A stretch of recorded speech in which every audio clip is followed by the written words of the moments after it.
Selamat malam semuanya. Ya, ini Vtok edisi 24 Maret 2025. Seperti biasa, malam ini kita akan berikan update market ISG dan juga membahas ide-ide yang masuk di kolom komentar Vtok edisi kemarin 23 Maret. Ada cukup banyak yang masuk di konsultasi. Ya, kita akan bahas satu persatu sesuai dengan permintaan. Oke, kita mulai. Sebelum saya mulai, silakan bagi Anda yang belum subscribe, silakan subscribe. Dan yang sudah merasakan manfaat dari Vtok, dukung kami dengan like. Oke, hari ini ISG sempat terkoreksi cukup signifikan ya, hampir 5% lagi ya. Tadi sempat turun di bawah 6.000. Hampir mendekati target di 5.890, 0,5. Jadi untuk pergerakan hari ini relatif kita lihat di time frame H4 IHSG membentuk sebuah bottom ya, potensi membentuk sebuah bottom ya di 6.100 6.161 dan ada potensi untuk melanjutkan rebound seperti yang saya sampaikan di Vtok kemarin malam ataupun di stock call edisi minggu ini, bahwa kecenderungan penutupan bulan ini adalah positif untuk minggu ini ya, dan kemungkinan akan bergerak di 6.300 sampai dengan 6.400 seperti itu. Oke, kita lanjut ke pembahasan saham ya. Sore Pak F, untuk swing trade setelah closing hari ini BNI bisa masuk dan proteksi di harga berapa? Terima kasih Pak F. Oke, kita lihat BNI. Oke, BNI secara target turun sebenarnya belum tercapai ya, untuk target turun best price di 3.300 ya, tetapi untuk swing trade mungkin bisa untuk di harga saat ini. Kita lihat di time frame H1 pun tadi sempat rebound dengan support, dengan membentukkan candle netral di sini mengindikasikan potensi swing ya, dengan stop loss di 3.620, TP-nya di 3.860 sampai dengan 4.070 ataupun 4.020. Seperti itu. Malam Pak, bantu analisa saham PTRO untuk swing berapa SL dan TP-nya. Sehat selalu Pak If dan tim, terima kasih doanya. Kita lihat PTRO, sepertinya momentum swingnya sudah berlalu minggu lalu ya. Seperti yang saya sampaikan kemarin, minggu kemarin kita trading saham BRN, kemudian saham TPIA ya, PTRO. Nah, sekarang ini swingnya sudah mulai swing turun lagi ya. Dan sekarang ini mengarah kembali membentuk sebuah pola rounding dengan target turun di terdekat ya, di 2.100. Jadi kalau Anda memperhatikan insight ya, bahwa target turun PTRO ini sudah tercapai ya. Kenapa kemarin sempat rebound cukup signifikan ya. Nah ini ya, kita prediksi penurunan dari harga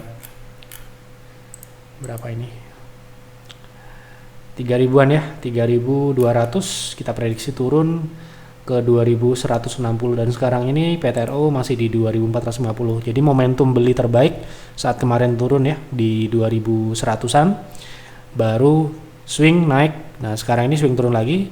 Mungkin besok kalau sudah turun ke 2.100 lagi akan ada update target penurunan selanjutnya setelah 2.190 ini. Sementara ini untuk swing, saran saya tunggu turun di bawah 2.250 sampai dengan 2.100. Nanti bisa ditanyakan kembali atau dikonsultasikan kembali apabila Anda member di Telegram. Malam Pak F, hari ini BCA belum sempat beli tapi sudah keburu naik. Apakah akan ada penurunan kembali atau beli di harga sekarang? Jika ada penurunan, berapa base price-nya? Terima kasih. Untuk base price BCA masih sama ya, di 7.600, 7.700. Tadi kita juga sempat trading ya, seperti yang saya bahas di Vtok kemarin, bahwa target turun BCA adalah di area 7.600, 7.700. Nah tadi kita sempat masuk ya, sesuai dengan apa yang saya sampaikan ya, itu adalah harga terbaik untuk beli saham BCA.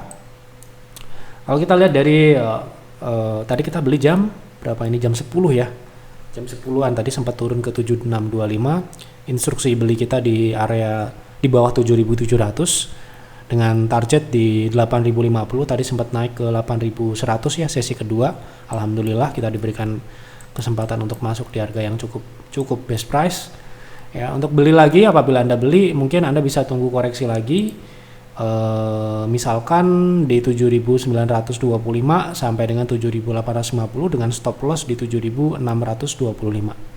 Untuk target kemungkinan akan mengarah ke TP kedua yaitu di 8.500 ya, 8.500 mendekati area resist yang ini ya, 8.400 8.500. Resist 0,3. Seperti itu untuk BCA. Ini ada pertanyaan BCA lagi ya sekalian ya. Halo Bang, saya beli saham BCA di harga 8.300 di hold atau dijual ya? Tergantung ya, kalau Anda investasi ya saran saya sih hold ya, karena BCA ya seperti yang orang lain bilang dimanapun ya pasti layak saham yang berfundamental, big caps ya, dengan dividen konsisten ya. Kalau Anda tujuan jangka panjang ya hold, kalau tujuan trading tentu saja 8.300 bukanlah harga yang ideal untuk masuk ya gitu. Jadi tergantung, kalau Anda invest bisa hold, tapi kalau Anda trading mungkin bisa siapkan untuk sell on strength. Ini BCA lagi sekalian ya supaya jadi satu. Malam Pak, boleh izin sedikit sharing perspektif saya mengenai BCA ke depan secara fundamental. Ini panjang ya, saya suka dengan yang panjang-panjang seperti ini ya. Niat, bertanya tuh ada niat ya. Jadi kalau kita bertanya ada niat itu kita jawabnya juga enak. Sebentar. Izin sharing perspektif saya mengenai BCA ke depan secara fundamental mungkin akan terkoreksi lumayan dalam dikarenakan adanya shifting kepemimpinan atau direksi di BCA. Kalau dari pengamatan saya data tidak terukur, BCA ke depan kemungkinan akan mengalami stagnan pertumbuhan dikarenakan beberapa hal. Mulai dari banyaknya bank digital dan bank kompetitor yang menawarkan bunga deposito yang lebih menarik, program nasabah prioritas yang punya penawaran yang lebih menarik yang mana akan mengurangi market share perbankan di Indonesia. Beberapa teman merupakan nasabah prioritas dan soliter di BCA pun mulai melirik bank lain karena benefit yang lebih. Kalau menurut Pak Yev sendiri bagaimana mengenai hal ini? Apakah akan berpengaruh ke kenaikan atau pertumbuhan saham BCA, terutama untuk invest jangka panjang? Terima kasih. Oke, kita akan share sepintas saja apa yang saya pahami dari kondisi BCA dan perbankan secara umum ya. Untuk memang secara bank digital sendiri sekarang ini banyak yang menawarkan bunga deposito yang jauh lebih tinggi daripada jaminan ya. Itu tentu saja akan ya beberapa nasabah tentu saja yang menginginkan return yang lebih tinggi akan mengambil itu. Tetapi sekali lagi untuk nasabah BCA ini terkenal dengan loyal ya, dengan tingkat loyalitas tinggi ya, apalagi dengan jaminan LPS, resikonya itu akan tetap berada di profil risiko nasabah yang memang sudah settle di BCA. Kemudian untuk terkait bank digital, BCA sendiri sekarang ini kan sudah mengembangkan segmen digital ya, BLU ya. Itu sendiri juga secara komparatif saya lihat secara kompetitif cukup baik ya. Kalau kita lihat dari data terakhir ini, silahkan Anda koreksi ya kalau misalkan data yang saya miliki ini salah ya. Secara laba bersih memang mungkin Arto lebih tinggi sedikit ya dibandingkan BLU ini. Kemudian secara profitabilitas net interest margin saya rasa BLU lebih baik ya, sekitar 6,6, sedangkan Arto sekitar 5%-an, selisih 1 sekian persen. Dan secara asetnya juga tidak terlalu jauh berbeda gitu ya. Artinya apa? Artinya BCA untuk mampu bersaing di ranah digital mereka juga sudah menyiapkan gitu strateginya ya. Jadi kalau menurut saya dengan nasabah yang besar ya, dan mereka sudah memiliki tingkat loyalitas dari sisi nasabah, untuk berpindah ke digital mereka akan pindahnya ke BLU ya. Saya rasa seperti itu menurut saya. Ini juga saya belum bisa mengukur secara kuantitatif ya bagaimana, dan jelas secara laba bersih BLU jauh lebih menarik menurut saya secara kualitas dari profitabilitasnya maupun pertumbuhannya. Dan ingat ya, deposito yang tinggi itu memang tujuannya untuk mengakuisisi ya.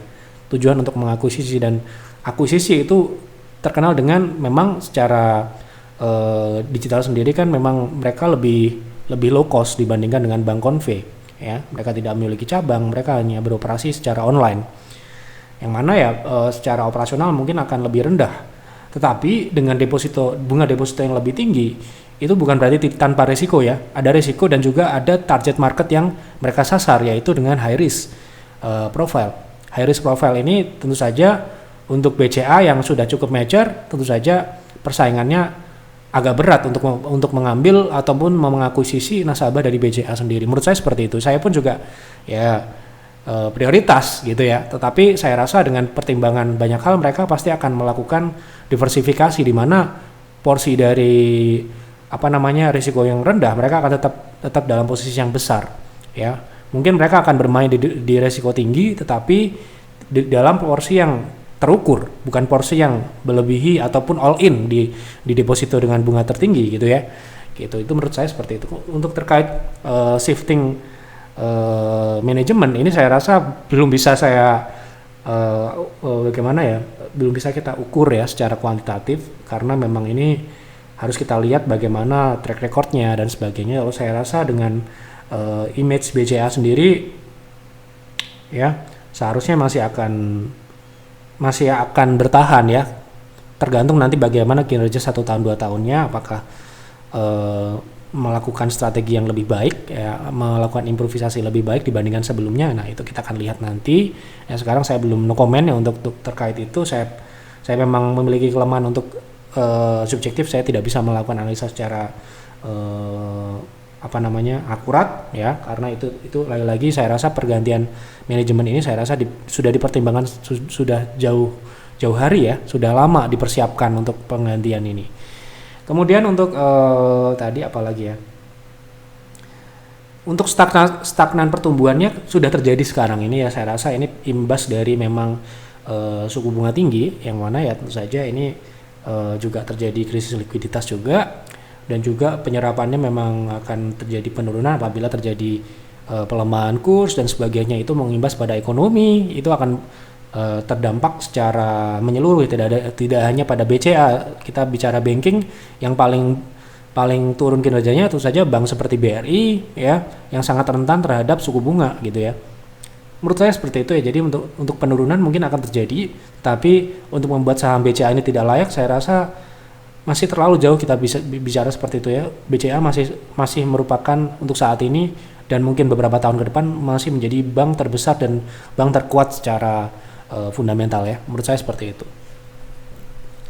Nanti kita akan bicara mungkin secara mendetail, mungkin advisor yang memiliki data lebih akurat daripada saya. Saya hanya bicara apa yang sekedar saya tahu ya. Gitu. Mungkin ini sifatnya lemah. Ya sharing saja, seperti yang tadi disampaikan, kita sharing saja. Oke. Tadi BCA ya. Oke, BCA sudah. Oke, lanjut ya untuk bantu analisa saham RAJA, Raja untuk swing, berapa target TP dan SL-nya. Oke, Raja ini juga kita sempat tradingkan di private trading minggu lalu. Setelah kita jual sahamnya kebetulan alhamdulillah turun ya. Gitu, kita sempat take profit Raja di harga 2000. Sekarang turun ya. Kita jual kemarin di tanggal 20 ya, tanggal 20 yang ini ya. Tepat ya. Sangat akurat alhamdulillah ya. Jadi setelah 2200-an ini jual ya, tanggal 21 sampai dengan hari ini turun kembali ya. Kemungkinan ya kemarin kita beli di 2060 ya, di 2060 ini sudah profit lumayan, dan sekarang ini turun lagi sepertinya akan mengarah ke shadow. Kita akan lihat berapa potensi penurunan selanjutnya untuk saham Raja. Apabila dia tembus 1600, kita harus bicara ekstensi karena saham ini saham bubble juga. Mungkin bisa ke 1485 untuk jangka pendek, bisa ke 1285 di bawah 1300 ya. Tetapi untuk swing mungkin Anda bisa pertimbangkan untuk menunggu di 1650. Seperti itu. Bantu update saham PYFA untuk swing. Oke.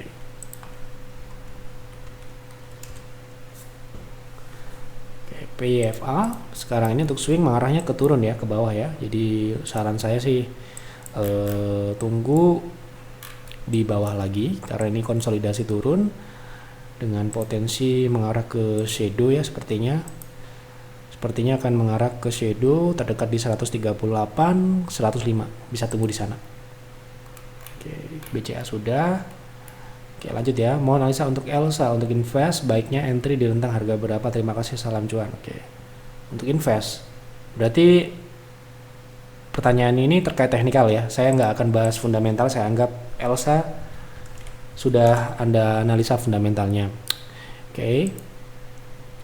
Untuk teknikal, secara teknikal ya, untuk saham Elsa ini best price ya, mungkin akan ada di bawah EMA ya, di bawah EMA secara jangka panjang ya, monthly, karena ini sahamnya konsolidasi di harga saat ini lumayan masih tinggi ya, menurut saya seperti itu, karena secara tren jangka pendek menengah pun sudah dipatahkan, sehingga untuk jangka panjang akan lebih nyaman. Mungkin Anda harus menunggu di bawah, mungkin yang terdekat di 300 itu pun Anda harus bisa konsultasi lagi nanti.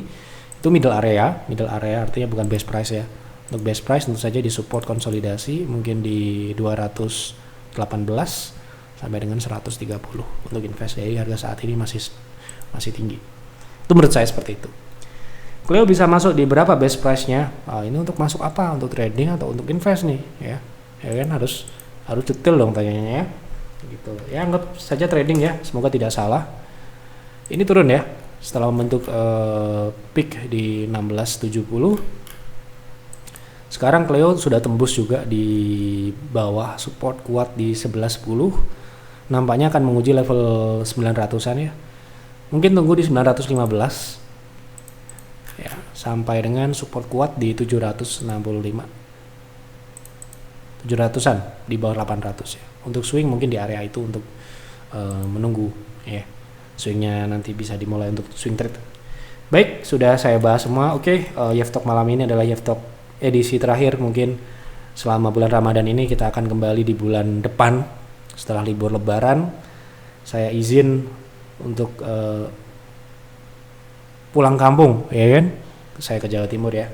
Saya izin pulang kampung sampai dengan mungkin lebaran plus 7 baru saya kembali, dan mungkin baru beberapa hari kemudian saya bisa kembali Yev Talk. Semoga Bapak Ibu tetap diberikan petunjuk, tetap diberikan informasi-informasi dari tempat lain. Kalau Anda member, silakan berkonsultasi dengan advisor, karena operasional kami tetap berjalan selama tidak ada libur bursa. Ya, silakan Anda berkonsultasi, tetap akan dilayani. Ya, tim kami pun tetap siaga untuk melayani di jam kerja, di jam bursa. Ya, jadi Anda jangan sungkan-sungkan untuk berkonsultasi, karena Yev Talk akan libur sampai dengan setelah libur Lebaran. Ya. Dalam momen lebaran ini, sebelum lebaran ya, saya ingin mengucapkan mohon maaf lahir batin apabila ada kekurangan atau kesalahan dalam kami menyampaikan, dalam kami melayani Bapak Ibu member di Yev Advisor. Banyak sekali kekurangan-kekurangan yang mungkin kami lakukan secara sengaja dan tidak sengaja. Mohon dimaklumi, mohon dimaafkan. Semoga setelah lebaran nanti kita bisa diberikan kelancaran dalam segala hal, terutama dalam hal berinvestasi ataupun trading saham ya. Selamat berlibur, hati-hati di jalan apabila Anda pulang ke kampung halaman ya. Salam untuk keluarga di rumah, sampaikan salam kami dari Yev Advisor ya, apabila mungkin keluarganya juga mengetahui Yev Advisor. Itu saja, selamat malam dan selamat beristirahat.